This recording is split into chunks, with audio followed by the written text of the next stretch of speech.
Evening from New York, I'm Chris Hayes. We begin tonight with breaking news. Just in the last hour or so, Donald Trump issuing 20 pardons and commutations ahead of leaving office, including 2 people convicted in the Russia investigations that were pursued by Robert Mueller, attorney Alex van der Zwaan, a fairly minor character who was convicted of lying to federal investigators in that Mueller investigation, and George Papadopoulos, who was a foreign policy advisor to Trump's campaign in 2016 and who pled guilty to the very same charge.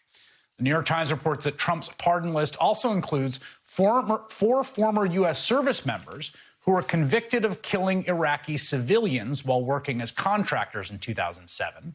One of them, Nicholas Slatton, had been sentenced to life in prison after the Justice Department had gone to great lengths to prosecute him. He was sentenced for his role in the killing of 17 Iraqi civilians.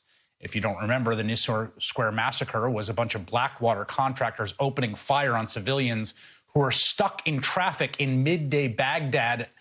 Max Fisher, the Times, reporting that one of the Blackwater contractors continued shooting civilians in the crowd, even as his colleagues shouted over and over for ceasefire. One had to pull a gun on him to force him to stop. One of the people he shot was a mother clutching her infant. Trump also pardoning 3 Republican former Congressmen, Duncan Hunter of California, a staunch ally who was sentenced to 11 months in prison for stealing lots and lots of campaign funds. Also, Chris Collins of New York, the first member of Congress to endorse Trump in the 2016 election, who pled guilty to conspiracy to commit securities fraud and lying to law enforcement officials, as well as hardline conservative Steve Stockman of Texas, who was sentenced to 10 years in federal prison for 23 felonies, including fraud. Trump had already pardoned or commuted the sentence of key allies, including Michael Flynn and Roger Stone. And this latest round of pardons is not expected to be his last before he leaves office in 29 days. Cynthia Alexny served as a federal prosecutor and as an assistant U.S. attorney in Washington, D.C. Paul Butler served as a federal prosecutor in the Justice Department's Public Corruption Division, and they both join me now. Paul, let me start with you. There's 2 things I think of here. One, the public corruption aspect of this. I mean, there are a number of politicians now of his own party that he has pardoned, including these 3 Republican members of Congress. What message does that send? What do you think of that as a use of the pardon power? This is a cynical move by Trump. He's laying the groundwork for his certainly to come pardons of his family members and possibly close associates like Rudy Giuliani. And so this was strategic. There are certainly some people who he pardoned who deserve clemency, including people who received draconian sentences for drug crimes and have turned their lives around. And then there are people like George Papadopoulos and others who protected or tried to protect President Trump during the Russian investigation. And this is their reward with, as you say, many more rewards to come. Yeah, Cynthia, that aspect of it, the category of people who have now been pardoned, who were either pled or convicted of lying ostensibly on behalf of the president, lying in furtherance of protecting him, in furtherance of the enterprise around him. I don't think there's a ton of precedent for a president doing that. There's not a ton of precedent, but there's precedent in the criminal world. I mean, this is essentially a criminal enterprise, and he's slowly pardoning everybody in an attempt to erase the actual history. I mean, we have Stone, we have Flynn, and soon we'll have everybody else. Now we have van der Zwaan and Papadopoulos. He's, Friday night, Christmas night, expect Christmas cards to be flying and more pardons to come. I mean, he basically is pardoning everybody in the Mueller probe to try to erase that, a bunch of murderers and political hacks. And then there's a couple people he throws in to kind of try to hide it all and make it look like it's a proper use of the pardon power. But he runs a criminal enterprise, and he's using his power to cover it up. And there's no way to stop him until January 20th.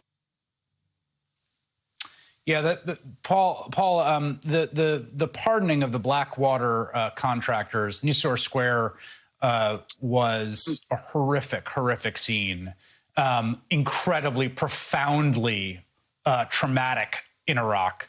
The Justice Department did go to extraordinary lengths, multiple trials, if I'm not mistaken, if I'm recalling those details correctly. a scene of mayhem and bloodshed visited upon unsuspecting civilians for no reason, just going about their day. And while those folks are getting pardons, the same administration is rushing ahead with an unprecedented spree of executions before they hit the deadline that they have to leave office. The juxtaposition of that is a little hard to swallow, I got to say. Chris, more people have been executed by the federal government in the last 6 months than in the last 30 years. Barr and Trump are on a killing spree. There's no other way to put it. And when you compare the people who've been executed with the people who Trump pardoned today, it's grotesque.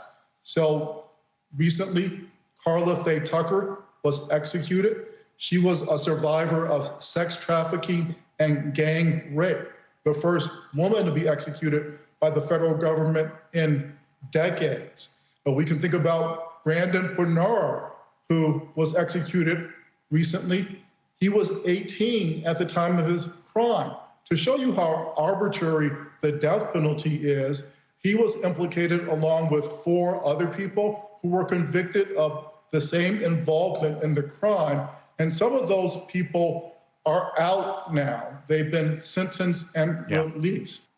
So there's just no precedent for this in terms of what other presidents have done with regard to the death penalty. Certainly other presidents have used the pardon power in an instrumental and cynical way. But when you juxtapose the killing spree that Barr and Trump have embarked on with the folks who don't deserve any kind of mercy because they sold out the United States, it's really grotesque is, again, the word that comes to mind. Cynthia, you and Paul both seem to be on the same page, which I think is reflected in the reporting that there's a kind of softening the ground happening here. I mean, that there's an expectation. Obviously, there's essentially functionally no check on this pardon power in the constitutional. The pardoning himself is questionable. But that, the more he does this, the more it creates a kind of expectation or baseline he can exploit in the 30 days ahead. Right. I mean, there's more to come.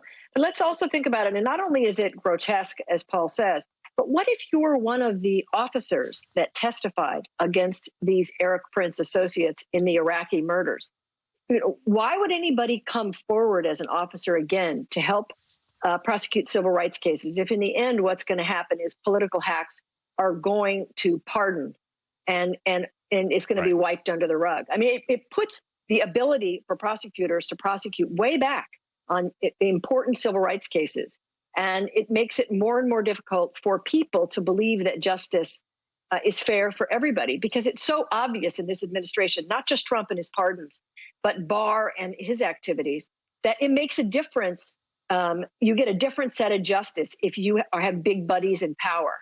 And that is a legacy that is generational. That's something that my kids believe is true now. My kids in their 20s think, well, sure. I mean, if your buddy's in power, you have a different set of justice. And that's the damage for that cannot be understated.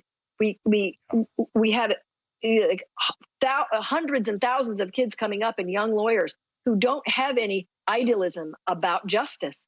And that will have an effect on the justice system that's chilling.